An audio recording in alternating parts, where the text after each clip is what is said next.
Hey there, quirky people! Every director has his trademarks and formulas for approaching films. Zack Snyder focuses on driving beautiful visual aesthetics and slow-mo shots. J.J. Abrams usually gives us this in his films. The premise behind the Mystery Magic Box was the following. It's always the mystery box treatment, with his films moving from solving one mystery to another. And with Joss Whedon, it was always this. Or this. Okay, sorry, I'm kidding. Joss Whedon's trademark was and this. Something is definitely bleeding. I know Whedon gave us 2 great Avengers movies, but sorry, I'm not sorry. Anyway, let's move on. Not everything is about him. This one's about another legend that Marvel brought into the spotlight. And it's James frickin' Gunn. Cut, that was great. There is no doubt in my mind that Gunn is one of the most talented storytellers working in the industry right now. I mean, what he has done with the superhero genre using his specific formula is just commendable. And today, we're gonna decode that formula. We'll see what has worked for him in all the superhero projects he directed, starting from Guardians of the Galaxy Volume 1 and 2, and moving on from that to the Suicide Squad and surprisingly even Peacemaker. Hey man, but from the bottom of my heart. He changed the landscape and dynamics of the genre on the big screen as well as the small screen. He has had quite the journey, and it wasn't without its setbacks. The visionary director got fired for his social media posts of the past. I mean, it's needless to say that his tweets from the past were atrocious. But you can't deny that Disney took a rash decision. You're fired.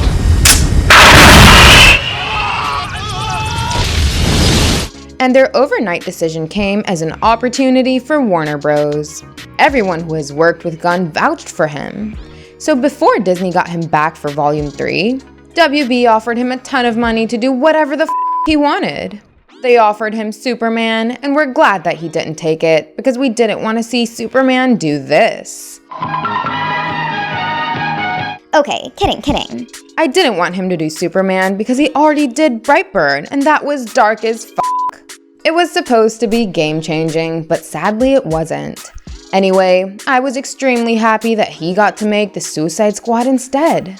It turned into a goldmine for Warner Bros. And HBO Max. Sure, the Suicide Squad did not perform as well as Guardians did at the box office. Oh, I'm sorry. I didn't know how this machine worked. But it was a pretty well-made movie. And Peacemaker was the biggest running show in its period. Sweet. Yeah. So what made his project so successful? Gunn's horribly beautiful mind offers us a lot of uniqueness. But that uniqueness comes from a set formula that Gunn has used every single time from Guardians to Peacemaker. Every James Gunn project promises us a lot of crisp, hardcore action defined by a rating. If it's a PG-13 setup, then we'd get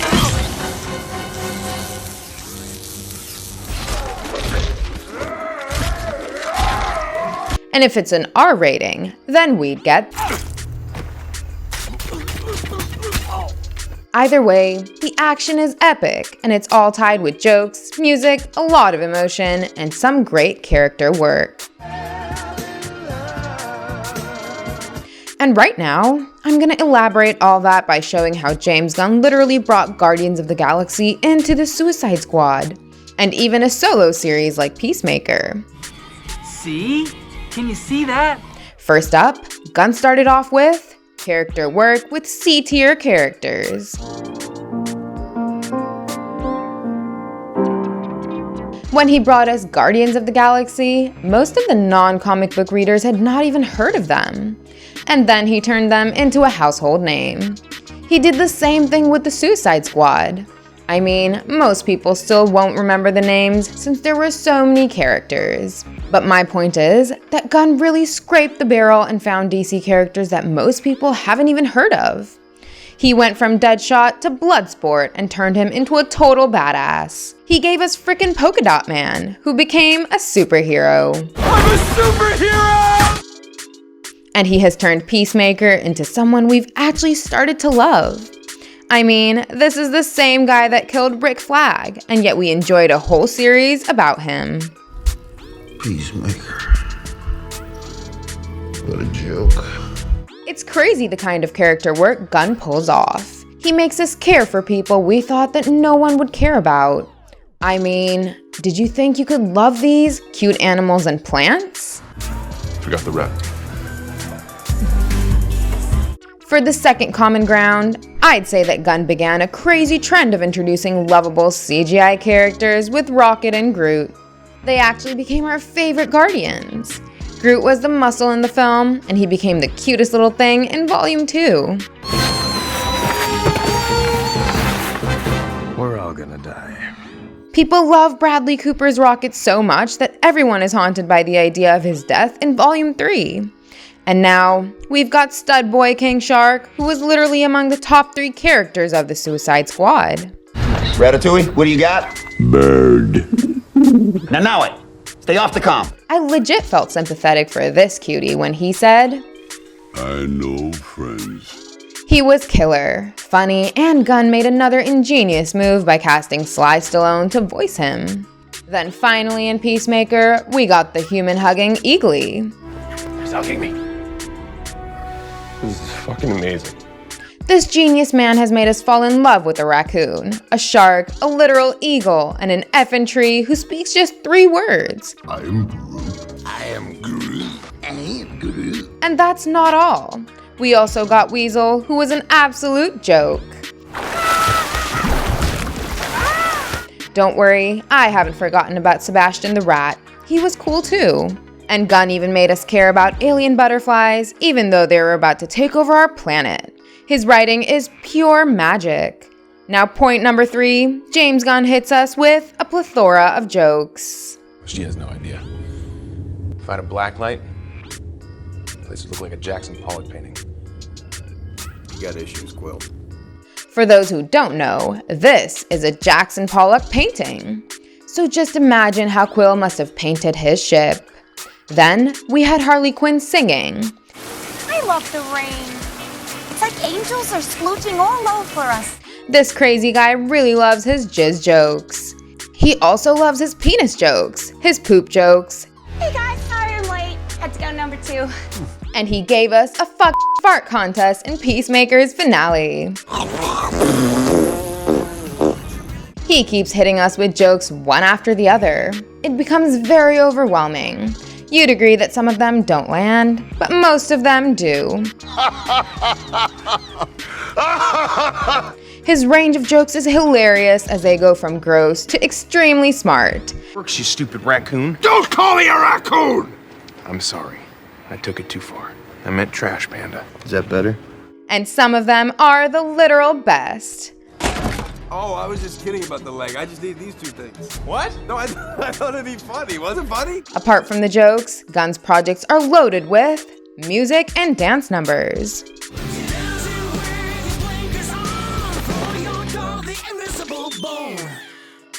He really finds ways to put a lot of songs into his stories.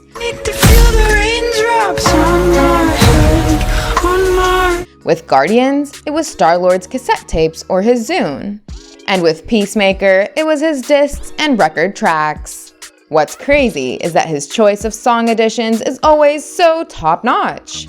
He doesn't just make us dance with joy, but he literally makes his characters dance.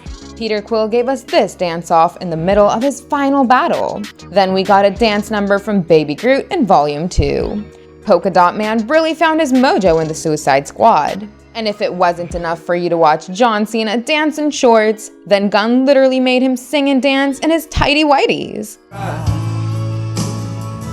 When she said... Apart from his music and dance numbers, we've also got alien monsters. Guardians of the Galaxy Volume 2 began with the heroes battling the alien monster Obelisk. Now, the CGI monstrosity did not drive any sympathy out of us, but he allowed for a cool action sequence. But then, James Gunn really improved on his monster work with Starro. Oh my god, Miss Waller! We've got a freaking kaiju up in this shit! Starro was absolutely devastating. He enabled some of the most amazing action sequences, but Gunn also made us feel for the alien monster. I was happy, floating, staring at the stars. And the same goes for the giant worm cow in Peacemaker. It died in a funny yet gruesome fashion, and you've gotta feel for the innocent poor thing. Number 6, Gunn brought in literally crazy characters. Okay. One could argue that most characters that Gunn writes up are broken and twisted in their own ways, but he induces a lot of his humor by coming up with characters that are partially dumb and literally crazy. Drax fulfilled his quota in volumes 1 and 2. That's when you... Why would I put my finger on his throat? I thought Yondu was your father. What? We've been together this whole time. You thought Yondu was my actual blood relative? You look exactly alike. One's blue! Then Peacemaker proved to be similar to Drax in the Suicide Squad. This whole beach was completely covered in dicks, and somebody said I'd eat every dick until the beach was clean for liberty. I would say no problem. He continued his literal dumbness in his own show too. But the crown of craziness over there belonged to Vigilante. This guy was nuts.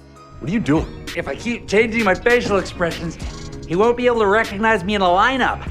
But all of these characters are literal killing machines, and that's why I love them. Yes! I have single-handedly vanquished the beast! Number 7, Daddy Issues.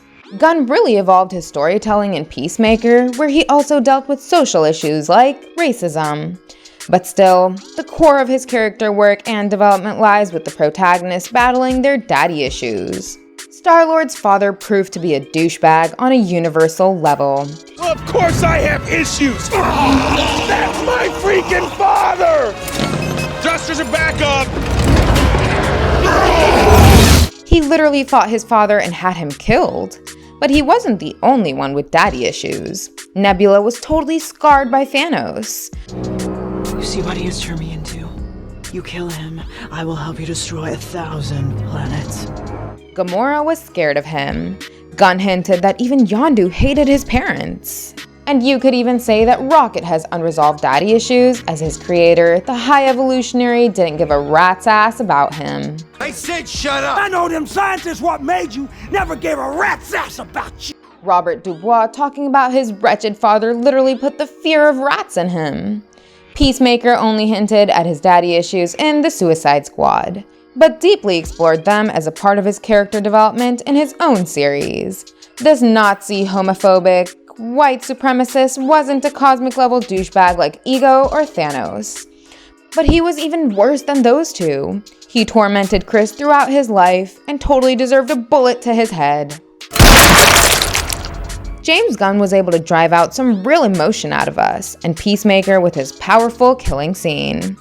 Besides daddy issues, Gunn also made mommy issues partly through Polka Dot Man and his mother. Mother was a scientist at Star Labs, and she was obsessed with turning me and my brothers and sisters into superheroes. And through Adebayo and Amanda Waller. What the Number 8, dysfunctional groups. Oh, but I've been around Flag when he's got a rag in his mouth, best not to tug it. Throughout all 4 projects, we saw Gunn explore 3 groups of people who did not sync with each other. The Guardians constantly yelled and made fun of each other. Oh, what are you doing? This vermin speaks of affairs he knows nothing about. That is true. He has no respect. That is also true. They were always competitive. Then the same thing happened in the Suicide Squad, where the characters continuously fought. And even Peacemaker's little group kept on making fun of one another. You fucking suck at PowerPoint, Tybeard! Yeah, well, you can do it next time. But still, all 3 of these groups learned to accept the others. They built trust, which allowed them to bond as friends, or dare I say, as family. He's our friend. All any of you do is yell at each other. You are not friends. You're right. We're family. And those pairings further allowed us to love those characters even more as a group. The Guardians gave a figurative middle finger to a world-renowned group like the Avengers. But the Suicide Squad and Team Peacemaker literally told the Justice League to f*** off by saving the world twice. You're late, dickheads. Now, the last commonality is more of an honorable mention, as James Gunn loves to use a same set of actors. Gunn is very Nolan-like when it comes to casting. Every few projects of Christopher Nolan has quite a few new actors, but he loves to work with the likes of Tom Hardy, Michael Caine, and Cillian Murphy, among others. So just like Nolan keeps taking his favorite set of actors along with multiple projects, James Gunn does the same thing. He brought Sean Gunn, Michael Rooker, and Steve Agee from the Guardians to the Suicide Squad. Steve Agee then carried into Peacemaker as well. Hey, dude, that's creepy. And Peacemaker naturally had several other actors coming from the Suicide Squad. Chukwudi Iwuji was cast in Peacemaker for a crucial role, and now he is going to be the big bad high evolutionary in Guardians of the Galaxy Volume 3. So, signing up a project with James Gunn could mean a very long-term relationship. Or in the case of Jennifer Holland, it could mean a literal relationship, as the long-loving couple just got engaged. Okay, that's all from us. I feel this was a very elaborate expose of how James Gunn's projects are made. And surprisingly, they always work out amazingly well. But I hope that Gunn doesn't keep milking his formula in Guardians of the Galaxy Volume 3 or Peacemaker Season 2. These two upcoming projects should have something new to offer us as well. Would you guys agree with this? Did you learn something new today? Let us know your thoughts in the comments. Give us a thumbs up and hit the subscribe button if you enjoyed the video. And don't forget to check out some more fun content on our channel. Thank you, and I'll see you in the next one. Goodbye, and stay quirky.